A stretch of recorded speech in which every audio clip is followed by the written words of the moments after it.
आं लिडारफोरखौ बुंखादों मिथिबाय नों क'क्राझार पार्टी अफिसाव दाफै नोंखौ करमाथा दैखांजोबगोन बिक्रम दालालसो नों सासे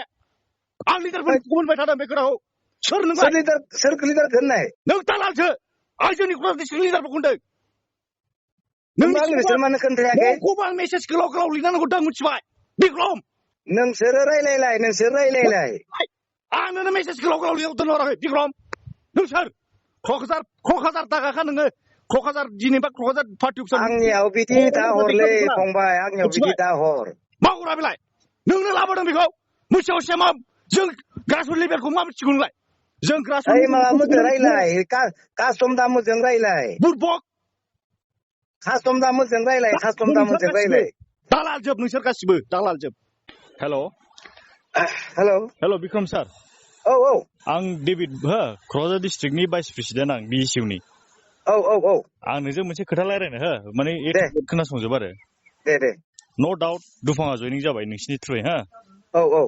आं जास्ट लुगैदोंमोन इउनिभार्सिटि इलेक्सनाव जोंहा मोनसे दुखु मोनलायनाय जादों नालाय जों जेब्ला इउनिभार्सिटि इलेक्सनाव जों क'क्राझार डिस्ट्रिक्टनिफ्राय जोङो खालामदोंमोन स्टुडेन्ट इलेक्सनाव बे टाइमाव दुफाङा UPPLनिफ्राय फैसा लायै गारि गुन्दा फिसा जोंनि गारि थारि बुख्रुजोबदों जेबो नङा दा बे BPF फैबाय जों नांगौ आं बेखौबो नाङा होनाखै नांगौ जोंनो भटार जानांगौ बाट आंनि लुगैनाया मा जयनिं जानायनि सिगां जों क'क्राझार डिस्ट्रिक्टजों खेनसे लोगो हमनानै एपलजाइज बिजानो लुगैदोंमोन आं मानो बुङाखै नों होमबा आं लिडारफोरखौ बुंखादों मिथिबाय नों क'क्राझार पार्टी अफिसाव दाफै नोंखौ करमाथा दैखांजोबगोन बिक्रम दालालसो नों सासे आं लिडारफोरखौ बुंबाय थादों बे खोथाखौ सोर लिडार होननाय नों दालालसो आं जोंनि क'क्राझार डिस्ट्रिक्ट लिडारफोरखौ होनदों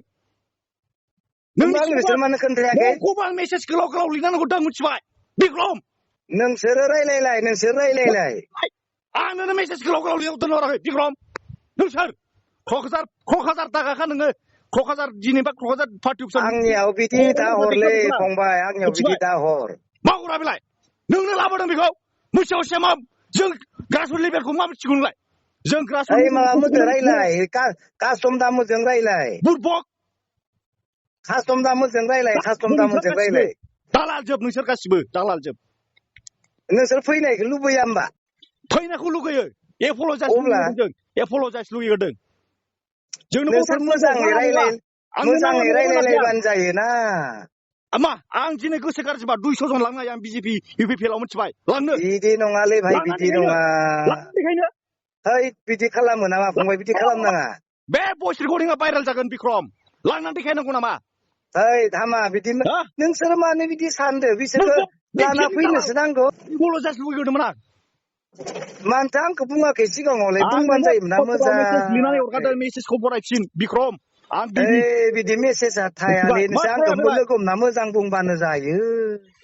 मा जायो बेलाय आंखौ दाहाय लोगो हम दे टाउनाव दानो नोंसोरखौ बुंनाय डिस्ट्रिक्टआव क'क्राझाराव देलाय बुंलाय बुंदों आदा सोगोमखौ बुंदों आङो होमबा बिसोरो मानोथो मोजां रायलायाखै सेन्ट्रेल BSUनि प्रेसिडेन्टखौ बुंदों आङो बे रेकर्डआ भाइरेल जागोन दाहाय आंखौ लोगो हमाबा दाहाय लोगो हमबा लोगो हम होनखाबाय आं फैबायलै फंबाय नों मा खालामो आं मिथिया लांजानो राजि दा BPFनिफ्राय UPPL नङाबा BJPआव नायमारनो दे नोंसोरो मोजां रायलायलाय